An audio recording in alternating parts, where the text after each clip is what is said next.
Hi, I'm Clara. What happened that night was something I never saw coming. It all began with a simple glance, a fleeting touch. Moments that seemed innocent at first, but slowly grew into something more. I never thought loneliness could push me to cross a line that would change everything. But once certain boundaries are crossed, there's no going back. It was well past midnight, and I was lying in bed, staring at the ceiling.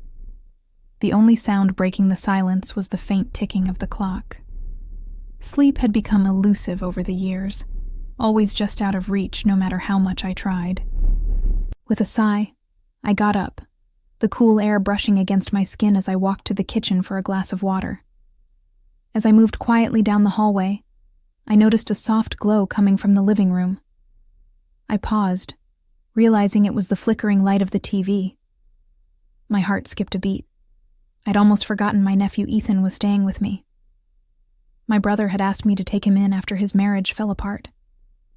He needed a safe place to heal, and I couldn't say no. Ethan was family after all. It had been 7 years since I lost my husband David to a heart attack. The pain of his absence never really went away. Some nights, like this one, the loneliness felt overwhelming, like a heavy blanket I couldn't shake off.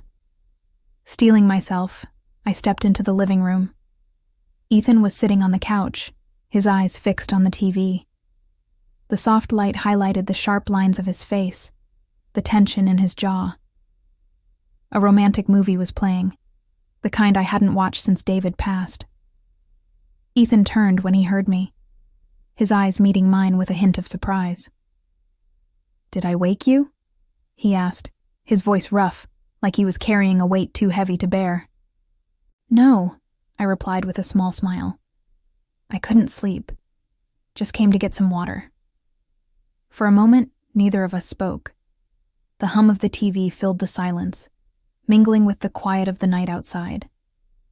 I should have gone back to my room, but something in Ethan's gaze stopped me, a silent plea for connection that mirrored my own. "Come sit," he said, shifting slightly to make room. "Watch with me. Maybe it'll help." I hesitated, the warmth of the room suddenly feeling too close, too intimate. But the loneliness was stronger than my hesitation. I stepped forward and sat beside him, the space between us small but charged with unspoken tension. As the movie played, I told myself it was just two people seeking comfort in the quiet of the night. But deep down, I couldn't ignore the faint stirring of something else, something neither of us dared to name. Ethan shifted beside me, his movements slow, uncertain. The fabric of my nightgown felt too thin, too revealing. I pulled the hem down, folding my hands in my lap to steady their trembling. The movie continued, but I barely noticed. My gaze kept drifting toward Ethan, catching the distant look in his eyes, the tension in his shoulders. "You okay?" I asked softly, my voice barely above a whisper. Ethan glanced at me, his lips parting as if to speak, but no words came. Instead, he offered a faint, forced smile. "Yeah, just thinking too much, I guess." I nodded, unsure of what to say. Being this close to someone, especially a man, after so many years felt strange, unsettling. Yet there was a part of me that longed for the connection, for the warmth of another person's presence. The night stretched on, and in that quiet room, something unspoken lingered between us, something that neither of us could ignore. Everything felt unfamiliar. My pulse quickened beneath my skin, and I couldn't tell if it was from nervousness or something else entirely. As the movie's romantic scenes played out, I found my gaze drifting from the screen to Ethan's hands resting loosely on his thighs. My breath hitched when my shoulder brushed against his arm, the warmth of his skin seeping through the thin fabric of my nightgown. "Sorry," I blurted out, pulling back. Heat rushed to my cheeks. Ethan glanced at me, his expression unreadable in the dim light. For a moment, I thought I saw something flicker in his eyes, something that made my pulse jump. But then he looked away, his voice low and rough, It's okay. Don't worry about it. I tried to focus on the movie, but the air between us had changed. Every breath felt heavier, every shift of his body more noticeable. My heart raced in my chest as the warmth of his presence seemed to seep beneath my skin, stirring emotions I hadn't felt in years. The room felt too small, the air too thick. I should have stood up, should have walked away before the moment could shift into something I couldn't control. But I stayed, my hands clenched tightly in my lap as the movie played on, each passing second pulling me deeper into a night that would change everything. I didn't know it then, but that simple brush of skin, the accidental touch that lingered too long, was the first step across a line neither of us would be able to erase. The air in the room seemed to hum with tension I couldn't name. I kept my eyes fixed on the television, pretending to watch the romantic scene unfolding on the screen, but my pulse thudded beneath my skin. Every breath felt too loud, every moment stretched too thin. Beside me, Ethan shifted, the faint rustle of fabric brushing against my ears. I told myself it was nothing, just two people sharing a couch, nothing more. But my body betrayed me. I could feel the warmth of his arm so close, the faint scent of his cologne lingering in the air like a whisper against my skin. I shifted slightly, intending to create space between us, but the movement did the opposite. My shoulder grazed his arm, a fleeting touch, nothing more. But it sent a jolt through me so sharp it stole my breath. My pulse jumped as if startled from sleep, heat rushing up my neck as I pulled back too quickly. "Sorry," I muttered, my voice breaking the stillness like a crack of lightning.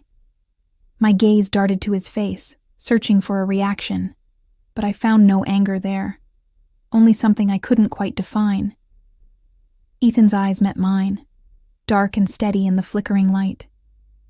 The faint furrow in his brow had smoothed, replaced by something softer, something almost cautious. He gave a small nod, his voice low and rough. "It's okay. Don't worry about it." But I did worry.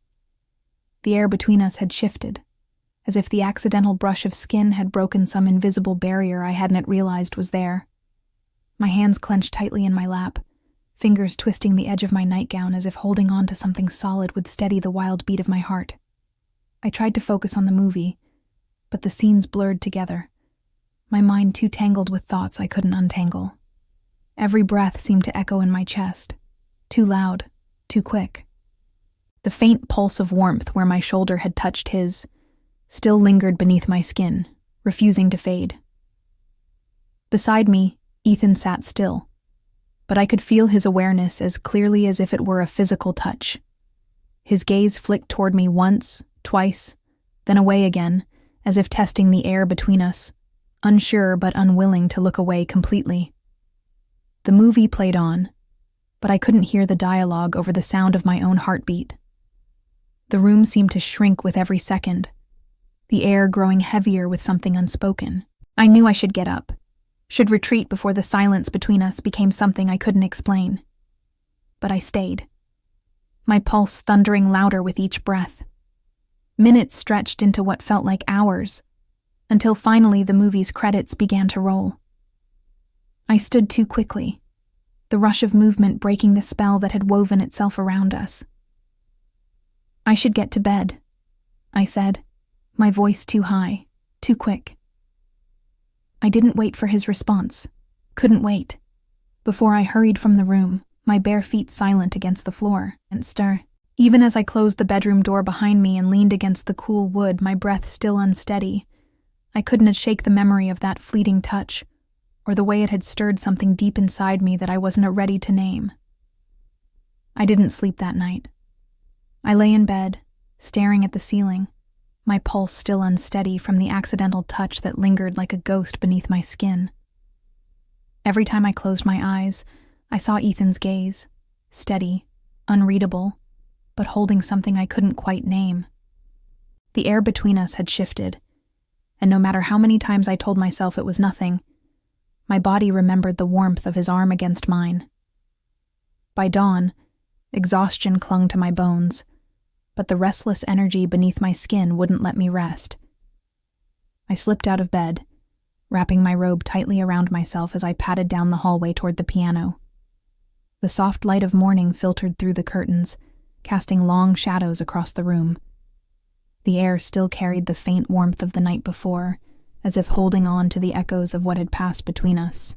I settled onto the piano bench, my fingers resting lightly against the cool ivory keys. Music had always been my refuge, a place where the world's noise faded away, leaving only the steady rhythm of my heart and the whisper of memories that clung to each note. As my fingers moved, the familiar melody wrapped around me like a blanket, grounding me in the present, even as my thoughts threatened to drift back to Ethan. I closed my eyes, letting the music carry me away. The music guided me, each note pulling me further from the confusion that had taken root inside me. But as the melody swelled, a faint sound caught my ear. The creak of the front door, followed by soft footsteps across the wooden floor. My fingers faltered for a heartbeat before I forced them to continue, though my pulse quickened beneath my skin. When I glanced up, Ethan stood just beyond the doorway, his gaze fixed on me with an intensity that sent a jolt through my chest. His hair was still damp from his morning walk, a faint flush warming his cheeks from the cool air outside. His eyes, though, were anything but cold. They held something warmer, something that seemed to reach beneath my skin and settle in my bones.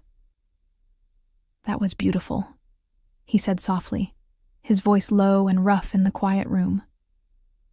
I swallowed hard, the echo of his words lingering in the air as my fingers slowed, the last notes fading into silence. My breath caught as I forced myself to meet his gaze, though the heat rising in my chest made it difficult to hold. "Thank you," I managed, my voice softer than I intended. Ethan stepped closer, his gaze never leaving mine. "Honestly, that's the best birthday gift I've ever gotten." The air seemed to shift, the space between us narrowing in ways I couldn't explain. My pulse pounded against my ribs as the warmth in his eyes stirred something restless beneath my skin, something that both frightened and exhilarated me. "It's your birthday?" I asked, my voice catching slightly. Ethan nodded, his smile soft, but laced with something more. 40 today. The number echoed through my mind, but it wasn't the age that made my breath catch. It was the way he looked at me when he said it, as if something invisible had shifted between us, tilting the world just slightly off balance. As I sat there, my fingers still resting against the keys, I knew this wasn't over. Not yet. The rest of the day passed in a haze of restless energy, my mind unable to shake the memory of Ethan's gaze as he stood in the doorway. His words echoed in my chest. That is the best birthday gift I've ever gotten. I replayed them over and over, each time stirring a warmth beneath my skin that I couldn't explain. By the time evening approached, the air in the house seemed thicker, charged with something invisible but undeniable. I told myself it was nothing, just the lingering effects of a sleepless night and the weight of too many memories. But even as I moved through the kitchen, gathering plates and glasses, I couldn't ignore the flutter in my chest. 40 is a milestone, I said aloud, more to break the silence than anything else.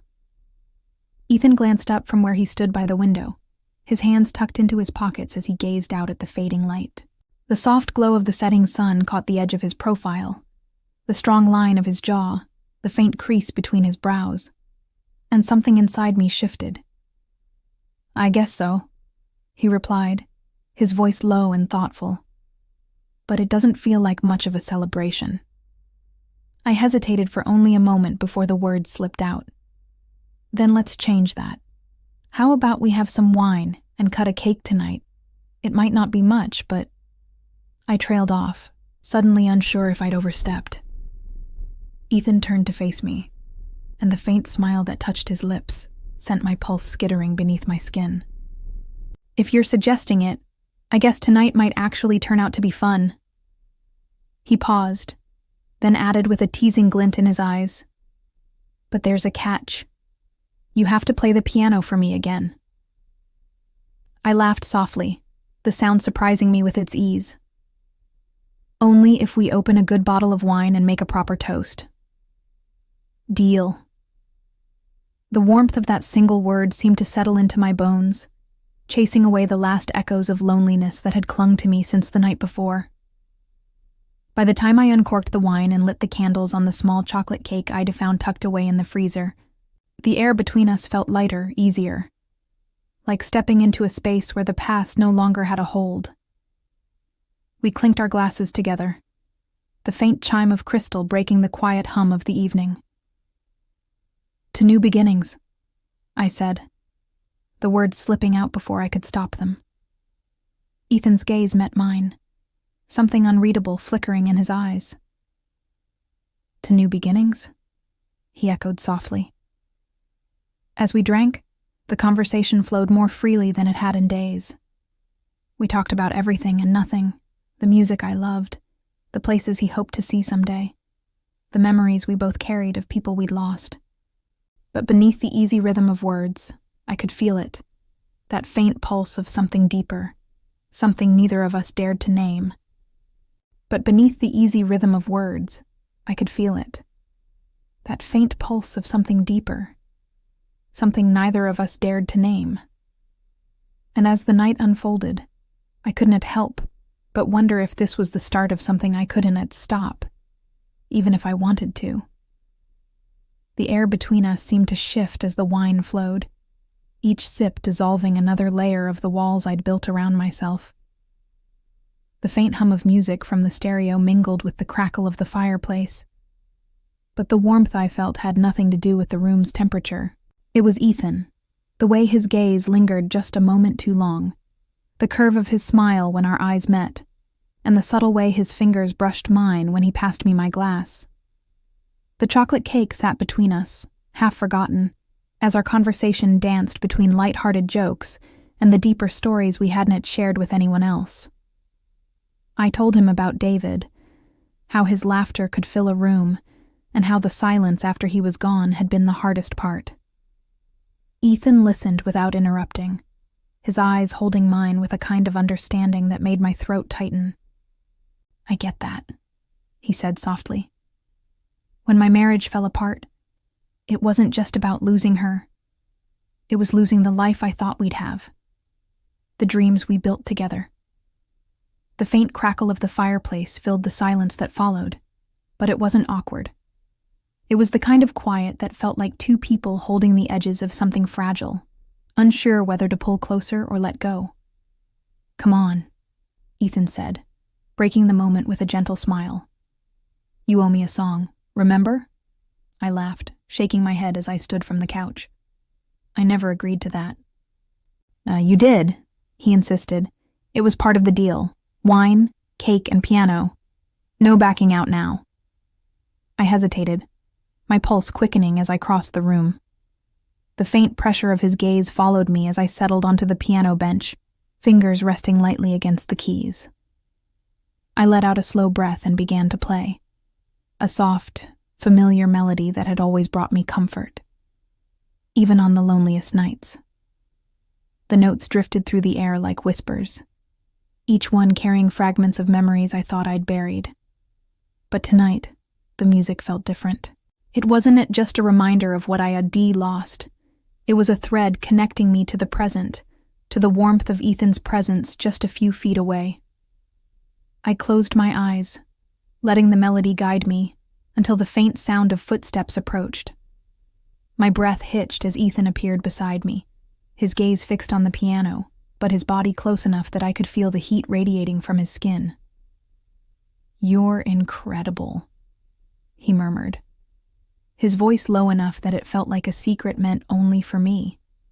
My fingers faltered for a moment before I forced them to keep moving, but my pulse had already betrayed me. Heat bloomed beneath my skin as the air seemed to hum with something neither of us could ignore. Without thinking, I glanced up, and our eyes met. In that moment, the world seemed to tilt. The years of loneliness, the boundaries we should have respected, the unspoken rules we both lived by. None of it mattered, because the way he looked at me made it impossible to remember why I should walk away. The air felt too thick, as if the space between us had shrunk to nothing at all. My fingers slowed against the piano keys, the final notes fading into a silence that seemed to hum with unsaid words. I should have stood up then, should have broken the moment before it could become something more. But I didn't move. I couldn't. Ethan stood beside me, close enough that I could feel the warmth of his breath against my shoulder. His presence pressed against my senses. Too close, too familiar, and yet not close enough. My pulse thudded beneath my skin, quickening with a rhythm that had nothing to do with the music. "You're an amazing woman, Clara," he murmured, his voice low and rough. "And the way you play, it's like I can feel every note." My breath hitched. I turned toward him without meaning to, as if his words had pulled me like a thread unraveling. Our eyes met, and the room seemed to tilt beneath me. I should have stepped back. I should have broken the moment before the line between us disappeared entirely. But instead, I stayed frozen in place, caught in the weight of his gaze. My heart pounded as if trying to remind me of everything I was about to lose, and yet I couldn't seem to make myself move. Ethan's hand lifted slowly, as if he was waiting for me to pull away. But when his fingers brushed my cheek, just the faintest touch, I leaned into the warmth before I could stop myself. My breath caught in my throat, and for a moment, the world outside this room ceased to exist. "Ethan," I whispered, but I didn't know what I was going to say. He stepped closer, his gaze searching mine with a mixture of hesitation and something far more dangerous. I could feel the heat of his body even though we weren't quite touching, the air between us thick with the tension we'd been trying so hard to ignore. "We shouldn't," I began, but the words faltered on my lips as Ethan's hand trailed down to rest lightly against my waist. His touch burned through the thin fabric of my nightgown, grounding me even as my thoughts spun out of control. "I know," he said softly, his voice rough with the same unspoken desire that trembled beneath my skin. "But I can't stop thinking about you. About this." Before I could respond, his lips brushed against mine. Soft, tentative, as if waiting for me to pull away. But I didn't. I couldn't. The moment his mouth touched mine, every rational thought dissolved beneath the rush of warmth that flooded through me. The piano bench pressed against the backs of my knees as Ethan pulled me closer, his arms tightening around me as if afraid I might disappear. My hands clutched at the fabric of his shirt, desperate to hold on to something solid as the world tilted beneath my feet. And in that moment, with the hum of the fireplace and the faint echo of the piano still lingering in the air, the line between right and wrong disappeared beneath the weight of everything we'd both been longing for. I knew this was a step I could never take back. But as Ethan's arms wrapped around me, pulling me deeper into the heat of his kiss, I realized I no longer cared. Morning arrived too soon. The golden rays of sunlight streamed through the curtains, casting patterns across the floor as if trying to soften the harsh reality that awaited me.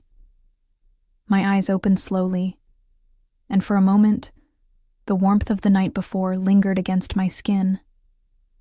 The faint echo of Ethan's touch still vivid in my memory, but as I sat up, the cool air of the room seemed to settle into my chest, heavy with the weight of what we had done. I pulled the blanket tighter around my shoulders, my gaze drifting toward the doorway as faint sounds drifted from the kitchen. The clink of mugs, the soft hum of the coffee maker.